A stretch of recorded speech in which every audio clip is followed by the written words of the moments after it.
9:34, queremos agradecerle por la amabilidad de haber permanecido estos minutos aquí en el estudio para tratar, obviamente, el tema ya no solo del día, diría yo, evidentemente de las semanas venideras, porque habrá muchas propuestas, muchos debates a la luz de los anuncios realizados ayer por el ministro de Economía. Así que el agradecimiento primero y los buenos días para el secretario general del PIT-CNT, Marcelo Abdala. Bienvenido. No, es un gusto para mí estar aquí. Bueno, digamos que esto se puede generar porque ha habido una modificación en la agenda, ¿no? Porque había una reunión prevista que se va a terminar desarrollando aquí en Montevideo, aunque me imagino que, bueno, obviamente la cabeza y un montón de cosas puestas en los anuncios de ayer. La primera pregunta, Marcelo, que uno tiene que realizar es porque hoy escuchaba a varios economistas decir que ayer la descripción del contador Astori, el ministro de Economía, de todas las medidas que se anunciaron para el ciudadano común eran absolutamente inentendibles, que inclusive hasta para los propios economistas debían tomarse un tiempo para ver todas esas medidas en conjunto, porque hemos puesto mucho énfasis en el tema del IRPF. ¿Ustedes vieron ya, además de ese tema específico del IRPF, la globalidad de las medidas, algunas cosas que de repente nosotros hoy aún no nos hemos dado cuenta? Bueno, es justamente hacer explícito y democrático los contenidos de la economía política es una de las claves, digamos, de gobernar para el pueblo. Es un problema, porque en general cuando uno a veces escucha a un economista parece que está hablando en jeroglífico egipcio antiguo, digamos. Y ese es el problema, de que al final de cuentas lo técnico se separa de lo político y se terminan adoptando resoluciones que no, a veces no siempre son las mejores, ¿no? Nosotros dijimos con mucha claridad, inclusive lo conversamos aquí en el cuadro de la preparación del 1 de mayo, que estamos en un momento de crisis del capitalismo. Cuando nosotros hace algunos años hablábamos de esto también éramos marcianos porque, bueno, había precios altos de las materias primas, había un crecimiento económico importante, pero nosotros sabemos que el capitalismo no existe sin crisis. Y esa crisis llegó a América Latina por la vía de la reducción de los precios de las materias primas, con lo cual los países se quedan con menos divisas. El caso de Venezuela es espantoso por la reducción del precio del petróleo radical que ha habido, digamos. Y eso significa desaceleración, y en aquellas ramas que están más internacionalizadas significa a veces cierre, a veces seguro de paro. Así es el capitalismo, no existe para generar satisfacción de las necesidades humanas, sino para generar ganancia, tiene sus contradicciones y tiene su crisis, ¿no? Nosotros dijimos frente a eso, y esta es una de las claves de por qué no nos gustan los anuncios del Poder Ejecutivo, que cuando hay desaceleración, los estados deben tomar políticas contracíclicas. Es decir, cuando la mano viene de que tenemos dificultad en la exportación, hay que ubicar empresas públicas que invierten, inversión del Estado que mejora la infraestructura, trabajo, salario en los consejos de salario, de modo que la demanda interna, lo que gasta, lo que consume la sociedad uruguaya, permita compensar las dificultades que tenemos en la exportación. Lo primero que a nosotros se nos ocurre sobre estos anuncios es que es todo lo contrario de lo que se necesita.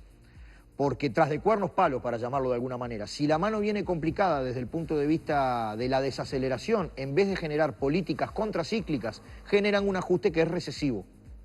Porque achican el gasto y achican los ingresos de la gente.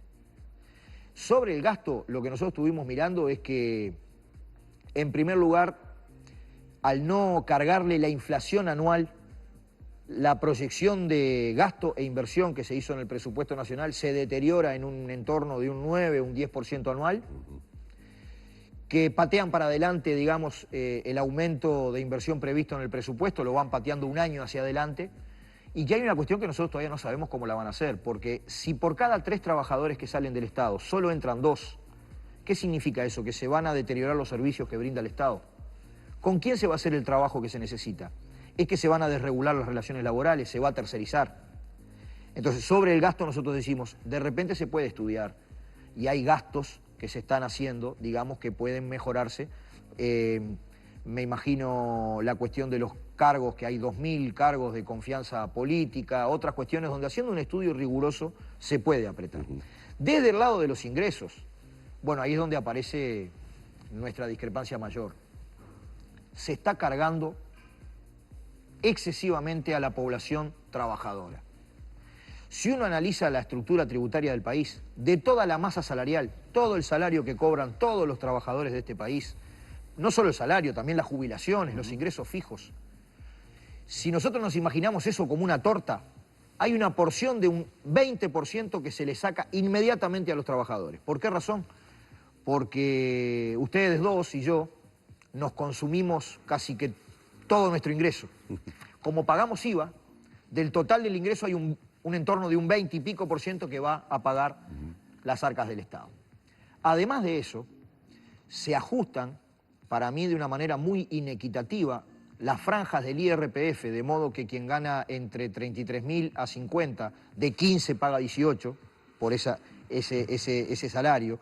El que gana de 50 a 167, fíjate acá hay otro problema, una franja tan grande. Es un salto muy importante. No es la misma situación. Triplica. Digamos, yo digo, ayer decía, conversando con mis compañeros, no es la misma la situación de un obrero calificado, de un profesional, de un técnico, de las capas medias que nosotros queremos cuidar, porque ahí hay gran parte del dinamismo del mercado interno, que gana de repente 48, 49 y hace horas extra un mes y se pasa de franja, que alguien que gana casi 160.000 pesos, que de repente es un alto gerente y que bueno, ahí capaz que son dos vidas bien diferentes, ¿no?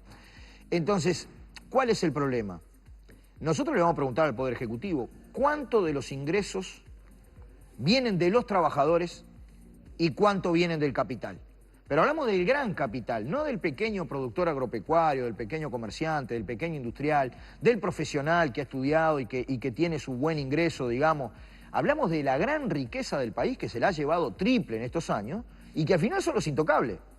Entonces nosotros, PCNT, decimos, gente, hay otra manera de hacer las cosas. O sea, esa es una crítica de ayer, e incluso en el Frente Amplio, en el Secretariado Ejecutivo, algunas voces, tal vez las bases y algunos grupos un poquito más radicales, decían eso. La primera impresión después de la presentación de Astori era, nuevamente se está cargando sobre el trabajador y no sobre el gran capital. Siempre sobre los mismos. Yo voy a poner un ejemplo. De las renuncias al IRAE, que es el impuesto a la gran ganancia del capital, y de las renuncias que hace el Estado al impuesto del patrimonio, ¿saben ustedes cuánto no cobra el Estado por año? 1.400 millones de dólares anuales. Fíjense que el gobierno quiere... Eso es estímulo. Esos son estímulo a la inversión. Distintos tipos de... No solo a la inversión, también al patrimonio.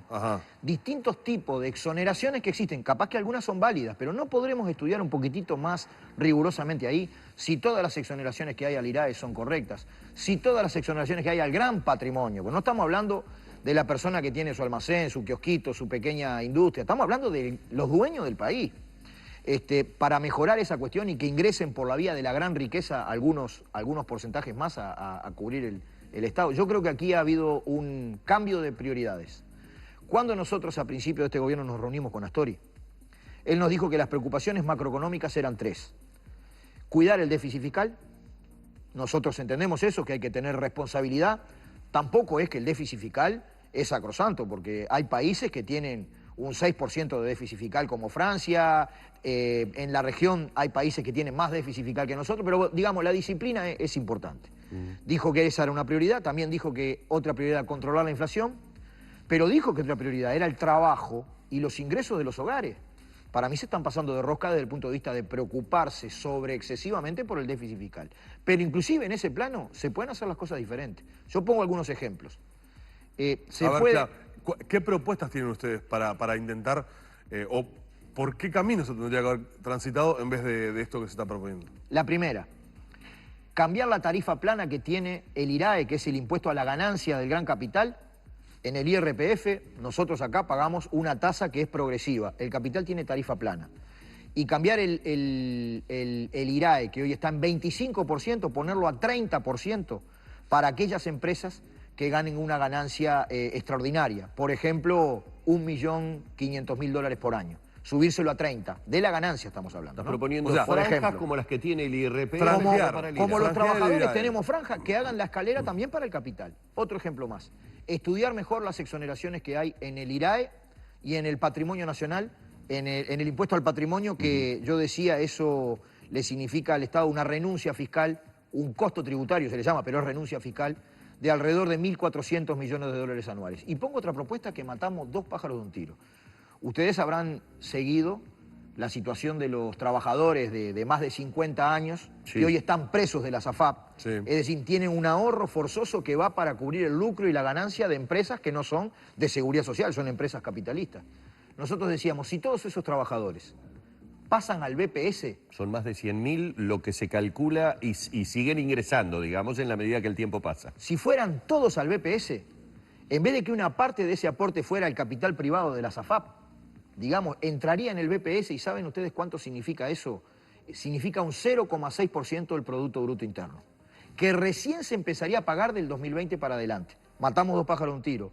Superamos una situación donde estos trabajadores están siendo perjudicados por la ley de seguridad social que se aprobó y que puso al lucro adentro del sistema de seguridad social, pero además generaríamos condiciones de ayudar a abatir el déficit fiscal.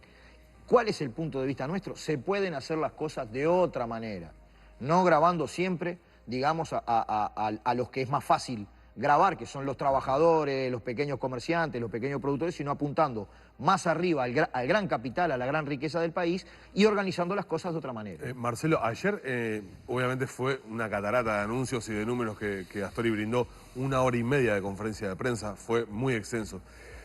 Pero uno de los puntos centrales que tiene que ver directamente con la central sindical y con los trabajadores y las negociaciones salariales, estamos hablando del ingreso de los trabajadores, fue la previsión de crecimiento, que era un instrumento y una herramienta que ustedes utilizaban a la hora de hablar en los consejos de salarios, que había una previsión de incremento, de crecimiento del país de un 14% para el quinquenio, y ayer Astori dijo, hicimos números, la situación del mundo cambió, la región, particularmente Brasil y Argentina, cambiaron, en pocos meses se dio ese cambio, y ahora de ese 14 tenemos un 7% de estimación de crecimiento.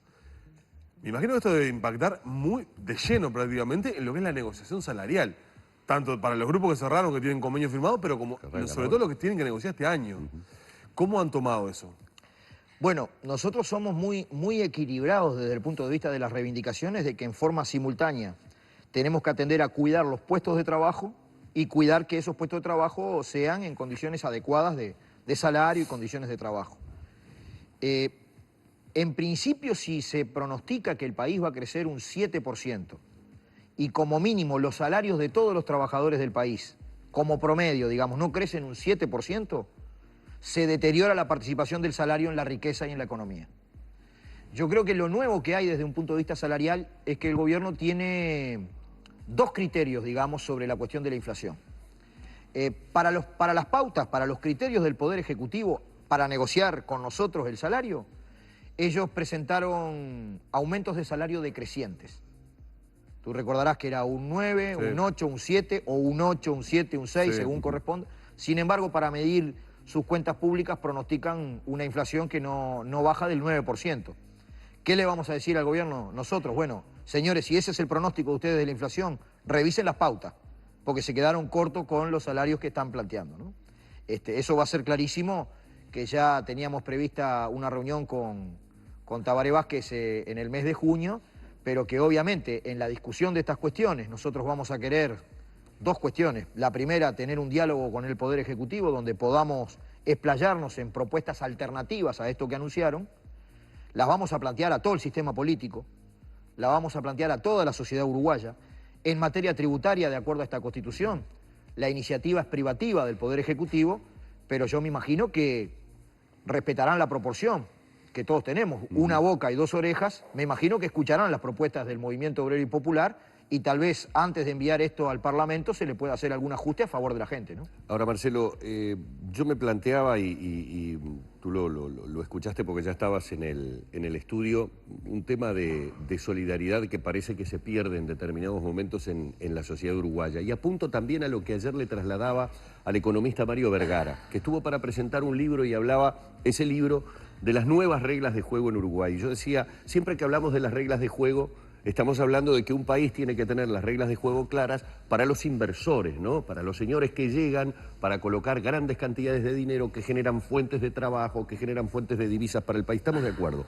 Pero las reglas de juego para adentro, es decir, para los ciudadanos, esas reglas de juego claras que se supone se inician en una campaña electoral en donde yo, candidato, te digo qué es lo que voy a hacer. Mi pregunta apunta a lo siguiente: ¿cuál es el límite?